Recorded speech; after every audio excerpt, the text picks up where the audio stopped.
Hello friends, आज हम class 6 के इंग्लिश बुक हनीसकल का फर्स्ट चैप्टर पढ़ने वाले हैं। So be ready. So the first chapter is who did Patrick's homework. So children, now we are going to start this chapter.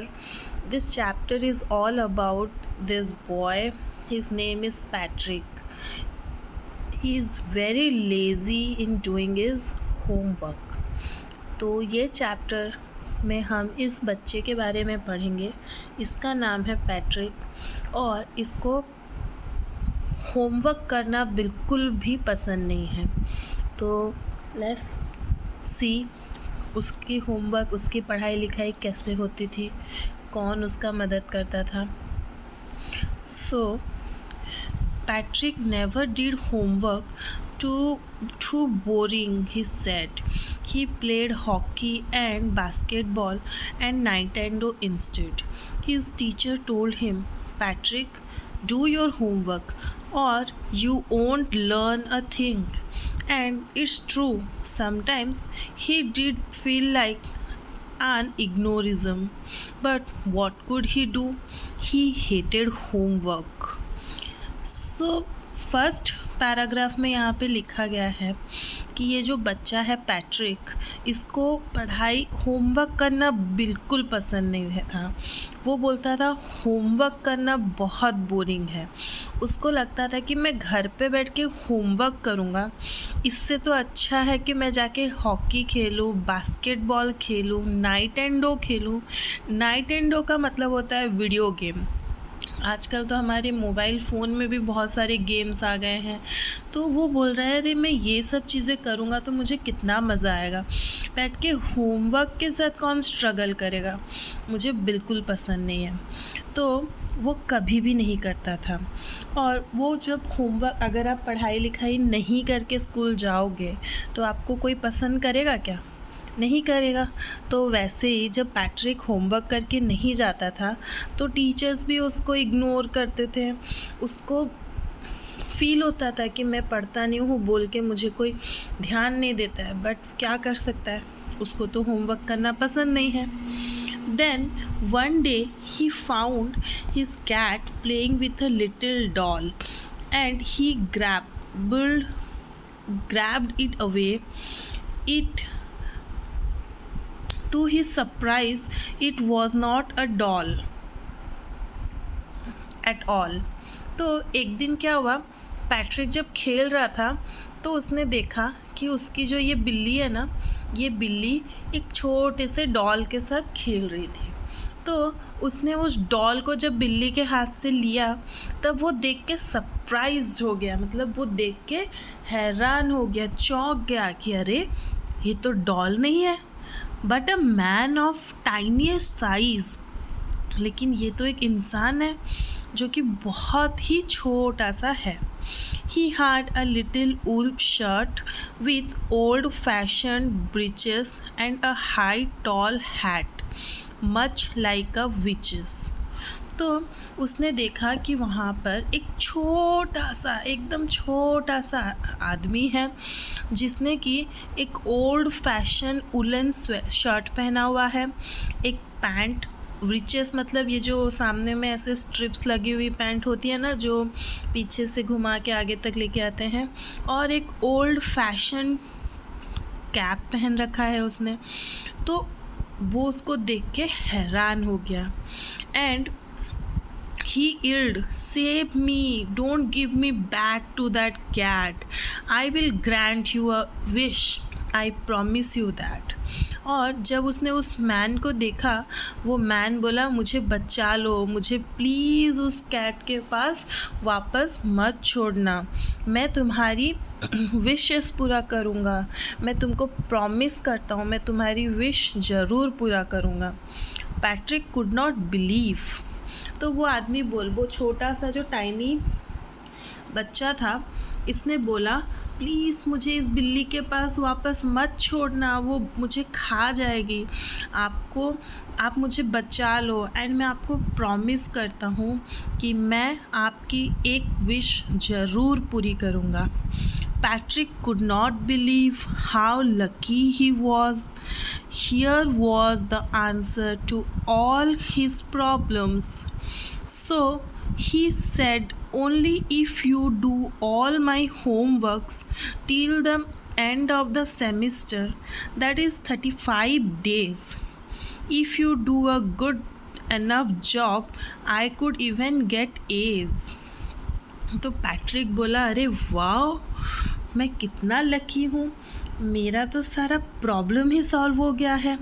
और उसने बोला, अरे मैं तुम्हारी मदद करूँगा, लेकिन अगर तुम मेरा होमवर्क करोगी, मेरा ये सेमेस्टर यानी कि मेरा ये एग्ज़ाम जो आने वाला है 35 डेज़ के बाद मेरा जो एग्ज़ाम आने वाला है, अगर तुम तब तक मेरे सारे होमवर्क्स अच्छे से करोगे तो फिर मैं तुमको बचा लेता हूँ और तुमको ये काम मेरे लिए करना पड़ेगा. और अगर तुम मेरा ये काम कर लेते हो तो वाओ, मुझे तो A ग्रेड मिल जाएगा सारे सब्जेक्ट्स में. The little man's face wrinkled like a dishcloth thrown in a hamper. He kicked his leg and doubled his fist, and he grimaced and scolded and pursed his lips. Oh, I am crushed, but I will do it. मतलब जब इसने इतना बड़ा काम बोल दिया Patrick ने, तो उसको बहुत गुस्सा आया. वो अपना चेहरा अजीबोगरीब बनाया. वो सोचा कि भाई कितना सारा काम दे दिया इस बच्चे ने मुझे. और उसने अपना पैर को स्टैम्प किया, किक किया. उसको गुस्सा बहुत आया, लेकिन अभी उसके पास ऑप्शन ही क्या है, अगर वो ये नहीं करेगा तो वो बिल्ली उसको खा जाएगी. तो उसने बोला, okay, I will do it. समझ में आ रहा है ना बच्चों? Next, and true to his word, that little elf began to do Patrick's homework, except there was one glitch. The elf did not always know what to do and he needed help. Help me, he would say, and Patrick would have to help in whatever way. So वो जो छोटा सा आदमी था वो बहुत honest था. जैसा कि उसने पैट्रिक को प्रॉमिस किया था, वो तो चाहता तो वो बिना हेल्प किए भी चला जाता ना, वो तो बिल्ली से बच गया था. बट वो ऐसा नहीं था, वो एक ऑनेस्ट पर्सन था. तो उसने अपना प्रॉमिस तो निभाया, बट उसको बहुत प्रॉब्लम्स हो रही थी, बिकॉज वो तो पढ़ाई नहीं किया है ना. तो ग्लिच का मतलब होता है प्रॉब्लम्स, असुविधा. ठीक है, तो उसको हर बार पैट्रिक की हेल्प ज़रूरत पड़ रही थी, क्योंकि वो तो अलग है, हमारे जैसा दिखता है, बट इंसान तो है नहीं. तो वो बोल रहा है, भाई मैं तो ये सब कभी पढ़ा नहीं हूँ, तुमको मेरी मदद करनी पड़ेगी. मुझे जहाँ जो नहीं आएगा वो तुमको मुझे बताना पड़ेगा. I don't know this word, the elf squeaked while reading Patrick's homework. Get me a dictionary. No, what is even better, look up the word and sound it out by each letter. तो जब उसमें कुछ अजीबोगरीब words आ रहे थे Patrick का पढ़ाई में, कुछ भी ऐसा वर्ड्स आ रहा था जो कि वो उसको समझ में नहीं आ रहा था, तो पहले वो बोला, तुम मेरे लिए डिक्शनरी ला के दो, मुझे ये सब समझ ही नहीं आ रहा है तो मैं लिखूँ कैसे. फिर वो बोला, नहीं, एक काम करो, तुम मुझे इस वर्ड के एक एक स्पेलिंग बैठ के डिक्टेट करो तो मैं लिख सकता हूँ. When it come to maths, Patrick was out of luck. What are times table? The elf shrieked. फिर जब मैथ की बारी आई तब तो पैट्रिक की किस्मत बहुत ही ख़राब थी, क्योंकि ये जो एल्फ था, ये जो छोटा सा जादूगर बोलते हैं, हम इसको बोल सकते हैं। ये जो छोटा सा जादूगर आया था पैट्रिक की ज़िंदगी में, उसको मैथ तो बिल्कुल नहीं आता था। बोलता था अरे ये टाइम टेबल्स क्या होता है, बैठो तुम यहाँ और मुझे बताओ। We elves never need that. हम लोगों को ये सब चीज़ें कभी ज़रूरत ही नहीं पड़ी, तो मैं कैसे जानूँगा।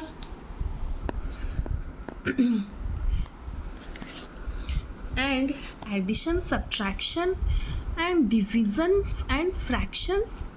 Here sit down beside me, you simply must guide me.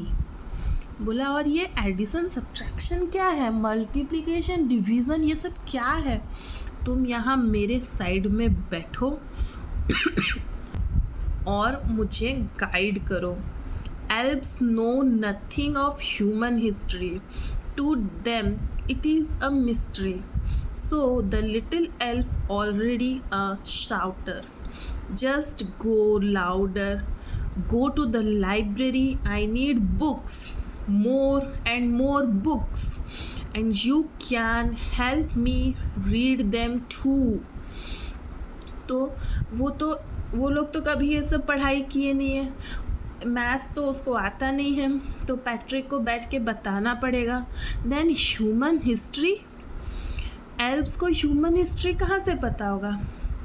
तो वो बोला भाई ये ह्यूमन हिस्ट्री तो मेरे लिए एक मिस्ट्री है, मुझे तो कुछ समझ नहीं आ रहा है। हिस्ट्री तो हमको भी समझने में इतना प्रॉब्लम होता है, उसको तो कितना ही प्रॉब्लम होता होगा। वो बोला मेरे लिए बुक्स ला के दो, ज़ोर से बोला चिल्ला के, बहुत सारी बुक्स ला के दो, एंड तुमको ये सारी बुक्स पढ़ के मुझे समझानी पड़ेगी, पढ़ने में मेरी मदद भी करनी पड़ेगी। As a matter of fact, every day, in every way, that little elf was a nag. Patrick was working harder than ever, and was it a drag? He was staying up nights, had never felt so weary, was going to school with his eyes puffed and blurry. तो actually में क्या हो गया था, Patrick ने इस elf को अपनी ज़िंदगी में लाके खुद के लिए खुद ही प्रॉब्लम को इनवाइट कर लिया था। उस नाग मतलब someone who troubles you all the time. Okay, तो ये तो पैट्रिक को हमेशा काम कराते रहता था। ये पैट्रिक का होमवर्क करता तो था, पर पैट्रिक से उसका दुगना काम कराता था। पैट्रिक को पढ़ाना पड़ता था, पैट्रिक को उसको समझाना पड़ रहा था रात भर। और पैट्रिक जैसे आलसी है, ये वैसे आलसी था नहीं, ये तो अपना काम करके ही मानता था। तो अल्टीमेटली ये पैट्रिक से सारा काम कराता था। रात भर जग के पैट्रिक उसको समझाता था। फिर रात को अगर सोओगे नहीं, दिन भर अगर पढ़ाई करोगे तो ऑब्वियसली आप थक जाओगे, आंखें पफ़ी हो जाएगी, मतलब फूल जाएगी, और ऐसे ही थका हुआ फेस लेके वो सुबह उठ के स्कूल जाता था। Finally, the last day of school arrived, and the elf was free to go.